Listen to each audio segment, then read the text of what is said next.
Everyone, പെട്ടെന്നുണ്ടാക്കാൻ പറ്റുന്ന ഒരു chicken കട്ട്ലറ്റിൻ്റെ റെസിപ്പിയാണ് ഇന്ന് കാണിക്കുന്നത്. ചൂടായ കടായിലേക്ക് 2 ടേബിൾ സ്പൂണോളം ഓയിൽ ഒഴിച്ചു കൊടുക്കാം. ചോപ്പ് ചെയ്ത് വെച്ചിട്ടുള്ള 10 അല്ലി വെളുത്തുള്ളി ചേർത്ത് ഒന്ന് സോട്ട് ചെയ്തെടുക്കാം. 1 ഇഞ്ച് നീളത്തിലുള്ള ഇഞ്ചി ചോപ്പ് ചെയ്തതും കൂടി ചേർത്ത് കൊടുക്കാം. 5 പച്ചമുളക് ചോപ്പ് ചെയ്തതും കൂടി ചേർത്ത് കൊടുക്കാം. എല്ലാം ചേർത്ത് നന്നായി സോട്ട് ചെയ്തെടുക്കാം. ഇനി ഇതിലേക്ക് 2 സവാള ചോപ്പ് ചെയ്ത് വെച്ചിട്ടുള്ളതും കൂടി ചേർത്ത് കൊടുക്കാം. 1 ടീസ്പൂൺ ഉപ്പ് കൂടി ചേർത്ത് കൊടുക്കാം.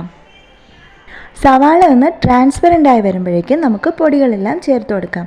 ആദ്യം തന്നെ 1/2 ടീസ്പൂൺ മഞ്ഞൾപ്പൊടി, 1 ടീസ്പൂണോളം തന്നെ മല്ലിപ്പൊടി, 1 ടീസ്പൂൺ ഗരം മസാല.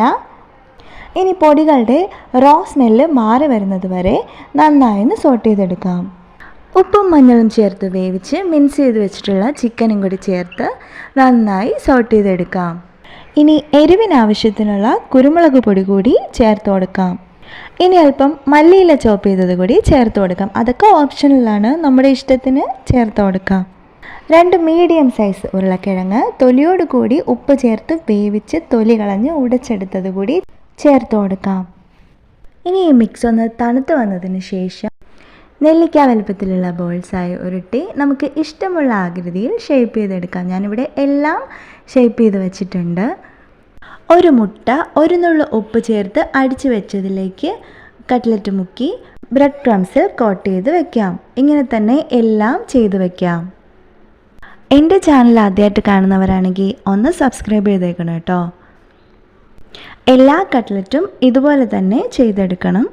ഞാനിവിടെ ഇപ്പോൾ എല്ലാ കട്ട്ലറ്റും ബ്രെഡ് ക്രംസിൽ കോട്ട് ചെയ്ത് വെച്ചിട്ടുണ്ട്. ഇനി നമുക്കിതൊരു അരമണിക്കൂറോളം ഒന്ന് ഫ്രീസ് ചെയ്തെടുക്കണം. അങ്ങനെ ചെയ്യുന്നത് കട്ട്ലറ്റ് ഫ്രൈ ചെയ്തെടുക്കുമ്പോൾ പൊട്ടിപ്പോകാതിരിക്കാൻ വേണ്ടിയിട്ടാണ്. ഇനി ഒരു കടായിൽ എണ്ണ ചൂടാക്കിയതിന് ശേഷം കട്ട്ലറ്റ് ഓരോന്നായി എണ്ണയിലേക്ക് ഇട്ട് കൊടുക്കാം. കട്ട്ലറ്റ് ഫ്രൈ ചെയ്തെടുക്കുമ്പോൾ ഡീപ്പ് ഫ്രൈ ചെയ്യരുത്. ബ്രെഡ് ക്രംസ് ആയതുകൊണ്ട് തന്നെ പുറം ഭാഗം പെട്ടെന്ന് കരിഞ്ഞു പോകാനും ഉള്ളു വേവാതിരിക്കാനും ചാൻസ് കൂടുതലാണ്. ഒരു ഭാഗം ആയിട്ടുണ്ട്, നമുക്കൊന്ന് തിരിച്ചിട്ട് കൊടുക്കാം. കട്ട്ലറ്റ് എല്ലാം തന്നെ ഇവിടെ റെഡിയായി വന്നിട്ടുണ്ട്. ഇനി നമുക്കൊരു സെർവിങ് പ്ലേറ്റിലേക്ക് മാറ്റാം. റെസിപ്പി ഇഷ്ടമായി ലൈക്കും ഷെയറും ചെയ്യണേ. Thank you for watching.